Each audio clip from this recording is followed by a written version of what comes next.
আনিকা ৰহমান নামৰ সুন্দৰী যুৱতী এগৰাকীয়ে দৰা বিচাৰি সামাজিক মাধ্যমত হাহাকাৰ কৰিছে। আমি আনিকা রহমান, আমি আসছি অনলাইনে একটা ভালো পাত্র চাই বিয়ে করার জন্য। 5 ওয়াক্ত নামাজ আদায় কৰা যুৱকৰ লগত বিয়াত বহিব বিচাৰে সুন্দৰী যুৱতীগৰাকীয়ে। অধিক ধন সম্পত্তি থকা সুন্দৰী যুৱতীয়ে দৰা বিচাৰি সামাজিক মাধ্যমত আপলোড কৰিলে ভিডিঅ'। আমার বাড়ির সম্পত্তি যা আছে আমি তার নামে লিখে দিব, যদিও সে ঘর জামাই থাকে। পিতৃ মাতৃহীন আনিকা ৰহমান নামৰ সুন্দৰী যুৱতীগৰাকীক লাগে এজন ভাল দৰা। আমি আসছি যে অনলাইনে ভালো একটা ছেলে পাইলে আমি বিয়ে করবো। আর আমার এইবাৰ সামাজিক মাধ্যমত দৰা বিচাৰি হাহাকাৰ কৰিছে আনিকা ৰহমান নামৰ সুন্দৰী যুৱতীয়ে। অধিক ধন সম্পত্তি থকা সুন্দৰী যুৱতী আনিকা ৰহমানক লাগে ভাল মনৰ এজন যুৱক। যুৱকজনে 5 ওয়াক্ত নামাজ আদায় কৰা হ'ব লাগিব। যুৱকজনে আনিকা ৰহমান নামৰ সুন্দৰী যুৱতীগৰাকীৰ ঘৰত থাকিব লাগিব বিয়াৰ পিছত, কিয়নো আনিকা ৰহমান নামৰ সুন্দৰী যুৱতীগৰাকীৰ নাই পিতৃ মাতৃ। ধন সম্পত্তিৰ অভাৱ নথকা এইগৰাকী সুন্দৰী যুৱতীক লাগে এগৰাকী ভাল মনৰ মানুহ। ইটালীত কৰ্মসূত্ৰে 10 বছৰ থাকি অগাধ সম্পত্তিৰ গৰাকী হৈছে আনিকা ৰহমান।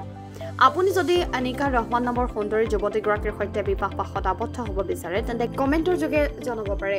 আমি আনিকা রহমান, আমি আসছি অনলাইনে একটা ভালো পাত্র চাই বিয়ে করার জন্য। হ্যালো ভিউয়ার্স, আসসালামু আলাইকুম। এই মুহূর্তে ডিসপ্লেতে দেখতে পাচ্ছেন এক সুন্দরী আপু, উনি চাচ্ছেন অনলাইনের মাধ্যমে বিয়ে করতে। তো এতগুলো মাধ্যম থাকা সত্ত্বে কেন আপু অনলাইনের মাধ্যমে বিয়ে করতে চাচ্ছেন, আসুন তার মুখ থেকে শুনি। আপু আসসালামু আলাইকুম। ওয়ালাইকুম সালাম। আসসালামু আলাইকুম। ওয়ালাইকুম আসসালাম, ভালো আছেন? জি আলহামদুলিল্লাহ। আপনার?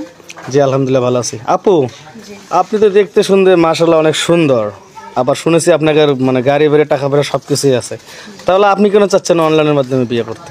আমি ইতালি প্রবাসী, আমি প্রবাসে ছিলাম 10 বছর। 10 বছর প্রবাসে থেকে আমি বাড়িঘর করছি। তো আমার বাবা মা ভাই বোন কেউ নেই, আমি পৃথিবীতে এতিম। সেই কারণে আমি আসছি যে অনলাইনে ভালো একটা ছেলে পাইলে আমি বিয়ে করবো। আর আমার বাড়ির সম্পত্তি যা আছে আমি তার নামে লিখে দিব, যদিও সে ঘর জামাই থাকে। ও বুঝতে পারছি, মানে যদি ছেলে ঘর জামাই থাকে তাহলে আপনি তাকে বিয়ে করবেন এবং আপনার বাড়ি বা জায়গা তার নামে লিখে দিবেন। হ্যাঁ। বুঝতে পেরেছি। তো আপু আপনি ছেলে কি রকম চাচ্ছেন? আমি চাই ছেলে 5 ওয়াক্ত নামাজ পড়ুক, আমাকে নামাজ পড়ার জন্য উৎসাহ দিক। সময় দেখা যাচ্ছে আমাদের এই অনলাইনের মাধ্যমে এসব দেখার পর অনেক জনে দেখা যায় যে আমাদের বিয়ের প্রস্তাব দেয়।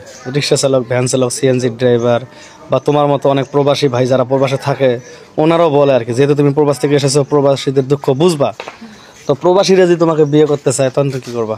আমি রাজি আছি, কারণ একটা প্রবাসী কষ্টটা বুঝে, বাংলাদেশের ছেলেরা তো কষ্টটা বুঝে না। মানে বলতে চাচ্ছ একজন প্রবাসী আর একজন প্রবাসীর কষ্ট বোঝে। জি। তা প্রবাসীরা তো ঢাকা প্রবাসে গিয়েছে টাকা পয়সা ইনকাম করতে, কিন্তু তারা তো আর ঘর জামাই থাকতে চাইবে না, তখন কি করবা?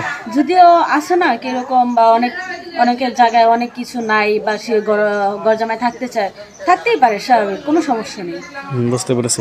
বা অনেক সময় দেখা যায় অনেকজনের তো প্রবাসীর বউ থাকে, বাচ্চা থাকে, এরকম কি যদি তোমাকে বিয়ে করতে চায় তাহলে আমি বলবো যে যদি ওইটাকে ভালো মতো চালাইতে পারে, বা দুনো দিক দিয়ে আমার 5 দিক দিয়ে ঠিক রেখে যদি দুনো সংসার চালাইতে পারে, আমার কোনো সমস্যা নেই। বুঝতে পেরেছি। তা বয়সটা কি রকম চাচ্ছ? বয়স হোক তার 60 বছর বা 50 বছর, আমার কোনো আপত্তি নেই, কারণ আমি চাই ভালো একটা গার্জিয়ান বা ভালো একটা স্বামী। বুঝতে পেরেছি। তো দর্শক বুঝতেই পেরেছেন যে আপু আসলে কোন ধরনের পাত্র চাচ্ছে, সব কিছু বিবরণ কিন্তু দিয়ে দিয়েছে। তো যদি কেউ আপুকে বিয়ে করার জন্য আগ্রহী থাকেন অবশ্যই আমাদের সাথে যোগাযোগ করবেন। আরেকটি কথা হচ্ছে, কথায় আছে 10-এর লাঠি 1-এর বোঝা। আপনারা যদি চান যে এই আপুকে আপনারা যে কোনো একটা ভালো ছেলের হাতে তুলে দিতে, তাহলে আপনাদের কি করতে হবে, আপনাদের হাতে যে মোবাইল ফোনটা আছে অবশ্যই শেয়ার অপশনে গিয়ে এই ভিডিওটি শেয়ার করে দিতে হবে, তাহলে হয়তো এই আপু ভালো একজন পাত্র পেয়ে যেতে পারেন। আপু তা আপনি কৃষকের উদ্দেশ্যে কিছু বলবেন? আমি দর্শকের উদ্দেশ্যে বলবো একটাই, যে কে আমাকে কই থেকে দেখতেছে আমি জানি না, কে কি মনে দেখতেছে তাও আমি জানি না, কিন্তু ভাই বোন সবারই আছে।